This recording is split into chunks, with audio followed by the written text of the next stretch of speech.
काँग्रेसचे सरचिटणीस जयराम रमेश यांनी 29 फेब्रुवारी रोजी पंतप्रधान नरेंद्र मोदी आणि केंद्रीय गृहमंत्री अमित शहा यांच्यावर हिमाचल प्रदेशात सुरू असलेल्या राजकीय पेचप्रसंगाच्या पार्श्वभूमीवर टीका केली आहे। राज्यातील निवडून आलेले काँग्रेस सरकार पाडण्यात आणि अस्थिर करण्यात भाजपचे सर्वोच्च नेते अपयशी ठरल्याचे त्यांनी म्हटलंय। ते म्हणाले की पक्षाच्या जुन्या नेत्यांच्या हस्तक्षेपामुळे आणि काँग्रेसच्या निरीक्षकांच्या तत्परतेमुळे डोंगराळ राज्यातील परिस्थिती पूर्णपणे नियंत्रणात आहे।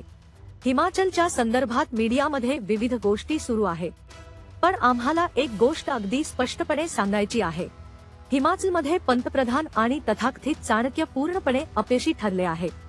काँग्रेस नेतृत्वाच्या हस्तक्षेपानंतर आणि आमच्या निरीक्षकांच्या तत्परतेमुळे तेथील परिस्थिती पूर्णपणे काँग्रेसच्या नियंत्रणात आहे, असे रमेश यांनी एक्स वरील पोस्टमध्ये म्हटले आहे।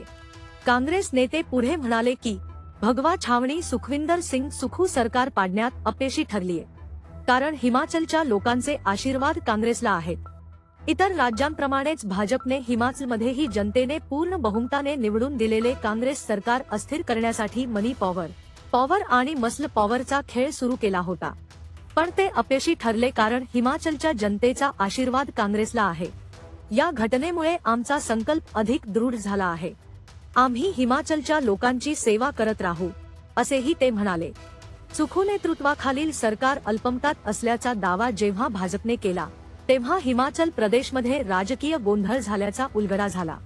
त्यातच राज्याच्या एकमेव राज्यसभेच्या जागेवर माजी उमेदवार हर्ष महाजन यांनी काँग्रेसचे दिग्गज सिंघवी यांचा क्रॉस व्होटिंगसह पराभव केला। मुख्यमंत्री सुखू यांनी देखील स्पष्ट केलं की त्यांचे सरकार बहुमतात आहे आणि आपला 5 वर्षांचा कार्यकाळ पूर्ण करेल। काँग्रेसने पक्षाच्या आमदारांशी बोलण्यासाठी आणि नंतर अध्यक्ष मल्लिकार्जुन खरगे यांना अहवाल देण्यासाठी भूपेश बघेल, डी.के. शिवकुमार आणि भूपिंदर हुडा यांना निरीक्षक म्हणून नियुक्त केले होते। काँग्रेसचे आमदार विक्रमादित्य सिंग यांनी राजीनामा दिला होता आणि नंतर राजीनामा मागे घेतला होता। सिंह यांनी आपल्या राजीनाम्याचा मुद्दा दाबणार नसल्याचे सांगितलं, परंतु हिमाचलचे माजी मुख्यमंत्री वीरभद्र सिंह यांचा मुलगा सुखूने बोलावलेल्या बैठकीपासून मात्र ते दूर राहिले। हिमाचल प्रदेश विधानसभेचे अध्यक्ष कुलदीप सिंग पठानिया यांनी राज्यसभा निवडणुकीत क्रॉस व्होट करणाऱ्या काँग्रेसच्या 6 आमदारांना अपात्र ठरवलं आहे। पठानिया म्हणाले, काँग्रेसच्या चिन्हावर निवडणूक लढवलेल्या 6 आमदारांनी पक्षांतर विरोधी कायद्याचा भंग केला आहे। मी जाहीर करतो की 6 जणांनी हिमाचल प्रदेश विधानसभेचे सदस्यत्व ताबडतोब सोडलं आहे। सुधीर शर्मा, राजिंदर राणा, द्विंदर के भुट्टो, रवि ठाकूर, चैतन्य शर्मा आणि इंदर दत्त लखनपाल हे 6 आमदार अपात्र ठरले आहेत।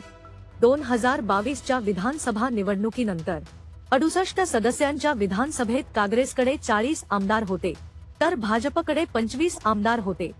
उर्वरित 3 जागा अपक्षांकडे आहेत।